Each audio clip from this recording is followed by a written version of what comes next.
Welcome to NFR Podcast's official ranking for top 10 albums of the year so far. So there's a lot of different rap albums that dropped in 2022. It's looking like a stacked year. So Lou's going to give his top 10 of the year. I'm going to give my top 10. And then we're going to debate on what's the best album that has dropped so far. So Lou, go ahead and start with your top 10. Man. Absolutely. And by the way, guys, let us know down in the comments, what is your top 10 list for 2022 albums? I'm curious to know. But at my number 10, I have It's Almost Dry by Pusha T.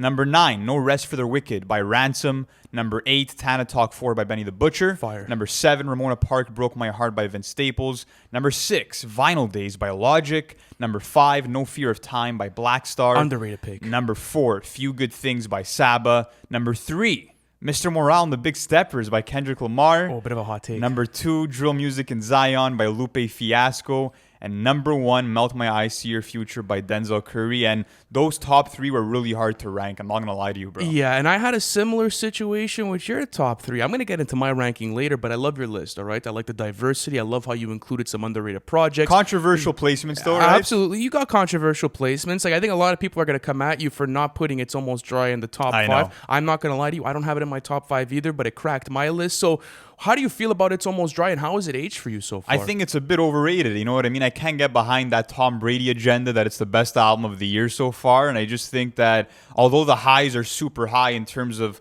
Pharrell and Kanye's production being elite as it always is, I feel like for me personally, 1/4 of the album, because it's only 12 songs, 3 out of 12 songs for me are skips, and that comes on songs like Scrape It Off. It comes on songs like Rock and Roll, where the mixing is kind of weird on Cuddy's vocals, and also Call My Bluff is another song that I didn't really gravitate towards. And a song like Scrape It Off, for example, doesn't even sound like a Pusha T song. It sounds like his attempt at a Billboard hit, and he barely has runtime on that one. So to me, It's Almost Dry is a great album. It's just probably not going to stay in my top 10 by the year's end. Okay, I don't think so. That's a hot take, guys. Let us know know. how you feel about that in the comment section, and I'll get onto my list after and explain to you why I included it in a certain higher. position. Yeah. Yeah. But let's get on to No Fear of Time by Black Star. So this was a release that didn't even make streaming services.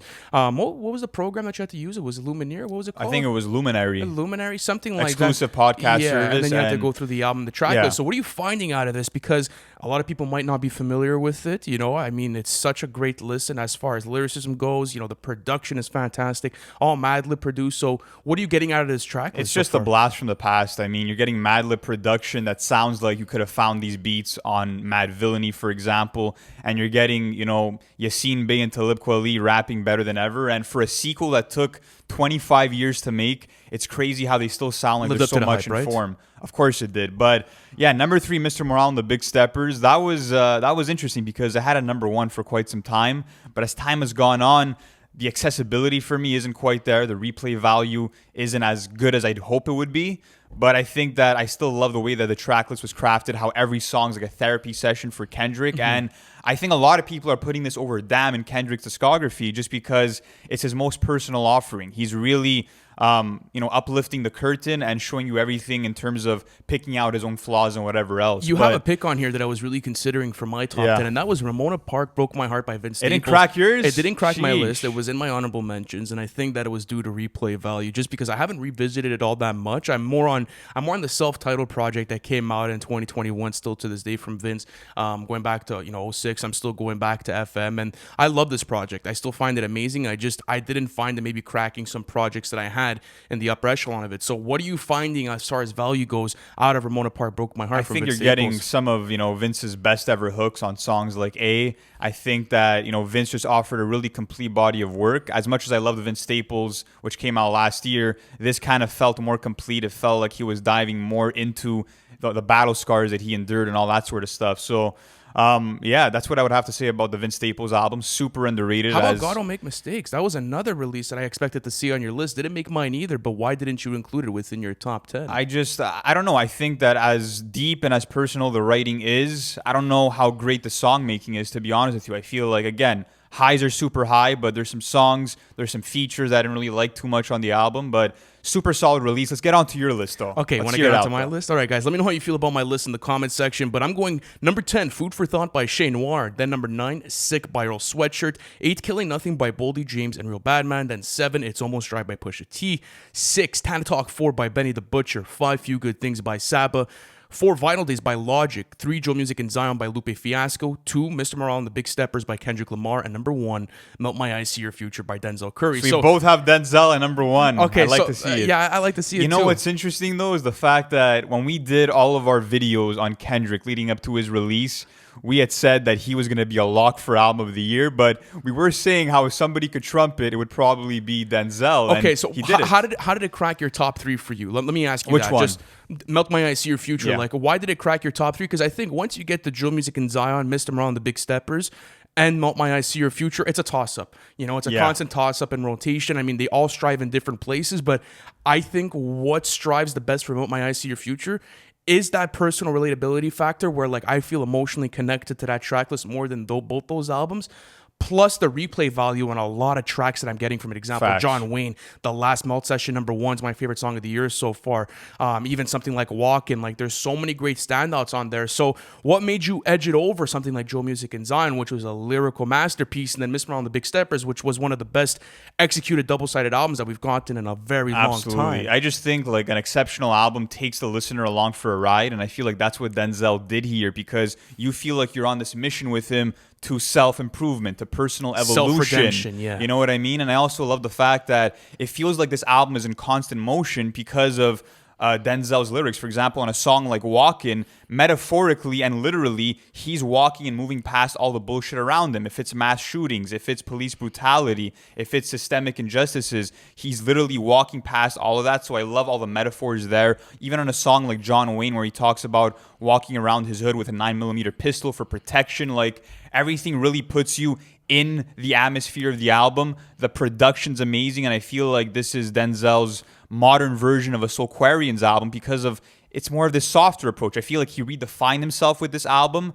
But what are your favorite songs off of it? Okay, I would probably say The Last for sure, Melt Session number 1, and then after that, Walk-In. Even something like X-Wing has grown on me, and I think that it's cool that he experimented with a Baby Keem flow, but like it was different in the way where he actually put his own iteration to it. So I like something banger, like that. bro. It grew on me. It's a big banger as well, and I believe it's produced by Boy Wonder. So I'm loving that song. As far as Melt My Eyes, See Your Future, I think what strive for me is just that replay value. It's been my most played album of the year, right next to Vinyl Days, which we're going to talk about because we both have it on our list.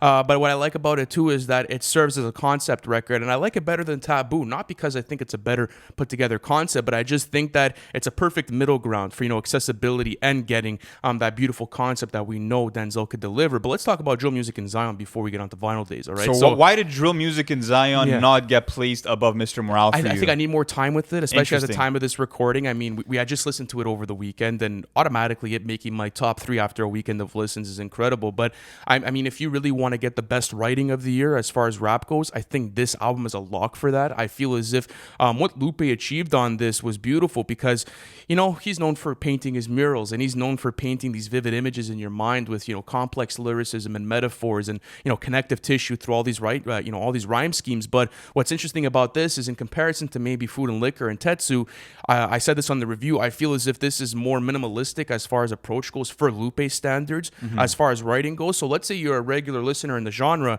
I feel like if you had Genius next to you, you would be able to understand this record more, and you would be able to get immersed into this. Not only that, but the production is fantastic. I'm a big fan of what Soundtrack did throughout the whole track list, bringing back these jazzy boom bap beats that serve as this gentle playing ground for Lupe to come through with this complex lyricism where it's not overpowering what he's saying. You understand every verse. And not only that, but how do you pack in so much information into a 10-song track list that only clocks in at close to 40 minutes runtime? And that he made in 3 days. Imagine if you took like 3 months on this or 3 years. Imagine then the album that he would have gotten. No, bro. but I mean, like, I think that's what was so cool about it is that I feel as if he didn't overbake the process. Like, everything was super complex, but maybe if he would have taken those 3 years on the album, maybe it would have sounded a bit too complicated. Maybe the track list wouldn't have felt as loose. You know what I'm trying to say? But I think he has an album coming up called Skulls that he's been working on for a long time. So we'll kind of see the different creative processes for both and how both of those albums kind of shape up next to each other. But yeah, in terms of Lupe, I think that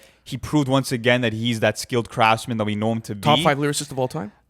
You could really make that argument. I think that he's the best rapper who's rapping right now in the game. Like, it's like fucking watching Lionel Messi dribble a ball in 2012. Like, this right now, people are going to go back to 2022 as a moment in time and say, oh well, nobody's rapping better than Lupe Fiasco. No, for sure not. That's what it's gonna be. Like, But that's what he's proved with the album. okay. But I want to talk about something too. It's Vinyl Days, all right? So a lot of people were talking about Logic's release, and they were scared of this 30-song album. You know, they were scared that, you know, They were Logic, skeptical, yeah. That, and I was too. We talked about it on the podcast. But once you get into this track list, you realize how fun it is. You love these 2010 mixtape vibes that are coming out through the track list. The replay value on this is probably one of the best of the year, and I love how Logic is getting his flowers, even though like this album is not going to do crazy commercially. Like, I love that. I love how he took a different approach to this project and how he upgraded from last year's effort with Bobby Tarantino 3, and it's going to end up being one of my most played albums of the year. So top 3 tracks so far off of it, man. We did our review not too long ago, but I want to see how you've been living with this. So many amazing tracks on there. I would definitely say Breath Control is my number 1. My number 2, maybe Orville. Yeah. And number 3, maybe Vinyl Days.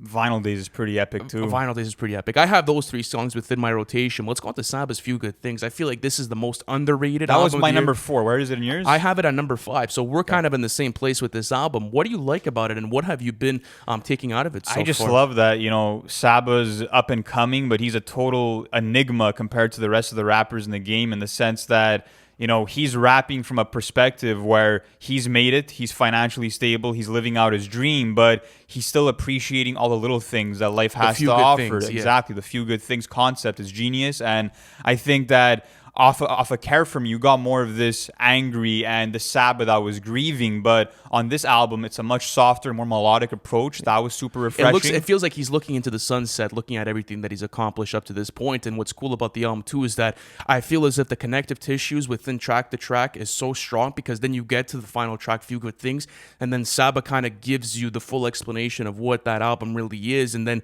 you have a beautiful Black Thought verse to be able to end it off. So that's been one of my favorite releases of the year. But are you surprised to see so much Griselda make my top? A lot of Griselda in there. It was tough for me to leave out Killing Nothing from Boldy James. Oh, what a fantastic project. Why did that crack your list? I think the replay value has been super good on it for me, and I don't think that Boldy James missed a single line or verse on there. I genuinely do think he's one of the best lyricists out right now as far as delivering verses go. I'm a big fan of the production. I think that, you know, it wasn't necessarily an upgrade over Bo Jackson. Like, I don't even compare them. I just think that I love this new soundscape that he attacked, and I love how everything was super tight knit, and you're getting the signature not grimy, but super dark, you know, Boldy James that you'd find on something like, you know, The Price of Tea in China, or let's say even something like Bo Jackson. Like, I'm a big fan of this track list as far as replay value goes. Yeah. But I was contemplating between this and God Don't Make Mistakes. It's just this has had more replay value for me. You know, I think that was one of the biggest things I took into consideration when forming this list, is like, okay, I fuck with the album, but is it connecting to me on a personal level where I want to revisit this every single day?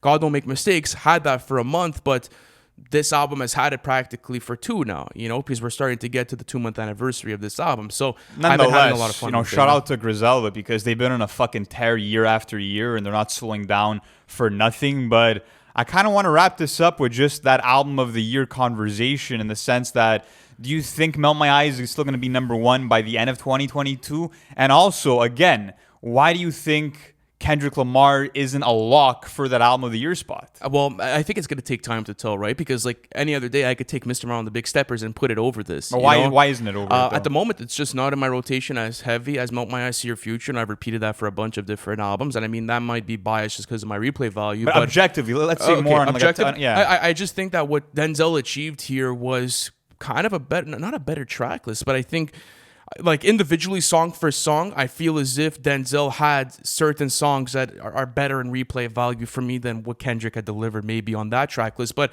it depends, though, because any given day, I could go back and I'll do a full list of Mr. On the Big Steppers, and I'm like, oh, this is the best album of the year. Let me put it at number 1. So I think that's the only thing that could trump it for me for Melt My Eyes, See Your Future, is if I decide any of those albums in that top 3, because Joe Music and Zion still in contention for me.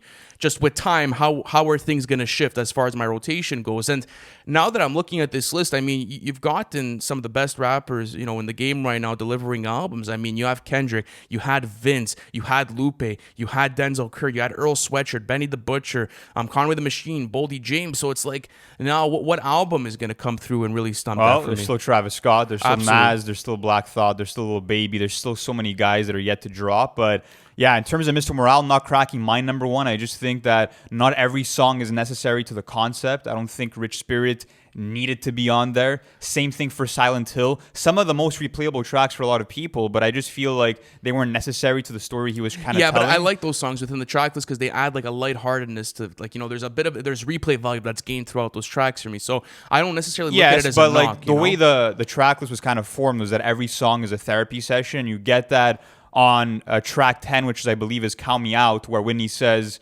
you know, therapy session number 10 breakthrough, and that ends up being Count Me Out. So he's kind of telling you that every track is a therapy session, and I guess you could still interpret that for Rich Spirit and for Silent Hill, but I just don't know if lyrically they're really you know, in line with that concept. I also think that another maybe minor flaw I have is on the song Purple Hearts, the whole Yeah Baby melody. I don't know if his singing was that great. Apart from that, I think Denzel wins because of the performances and the range in performances. For example, you're getting streams of consciousness from him on songs like Melt Session Number 1 or The Ills, and then you're getting more of that bold and aggressive Denzel on songs like Sanjuro. For Kendrick, I loved his performances. I loved the way he rapped over United in Grief. That was super abstract, super different. Worldwide but Steppers as well. Father Time in there, 100%. Mr. Morale, But Count Me Out. Like, still, I think that there's songs like Anti-Diaries, which one of the best written songs of the year, but you're asking yourself, like, okay, is he talking? Is he rapping? It's kind of a more spoken word. But that's what I like about it, though, is that it's different. interesting. It's interesting, though. Like, I think that the nitpicks that I have with Miss Morale and the Big Steppers are just nitpicks. You know, like, they're not actual things that kind of knock down the scores for me. So we'll have to see, because I'm telling you, man, Miss Morale and the Big Steppers is at number 2 for me right now. I could see this cracking my number 1 at the end of the year. It's just, it's in this constant battle as far as, like, you know, power rotation. I'll say this. I wouldn't be surprised if Drill Music and Zion passes Melt My Eyes for me. You think so? I really think How's the replay value on it for you so far? It's been great, bro. Auto Bottle is one of the biggest bangers of the year. I still go back to Mr. Mural, of course, and just analyze Drill everything Music that and went Zion into and that. Gotti, well, Fish is some of my favorite tracks off there as well. So meticulously well crafted, bro, and I think that it's going to make a lot of people's number 1 spots. But guys, let us know, what is your favorite album of 2022 so far, and what do you think is the best album? And like we said, we're doing these conversations on practically a daily basis at NFR Podcast. So subscribe if you have not already. And thank you guys for all the support in these videos. It means the world to us, and we're going to keep them coming. So stay tuned. Thank you so much for watching, and we'll catch you in the next one.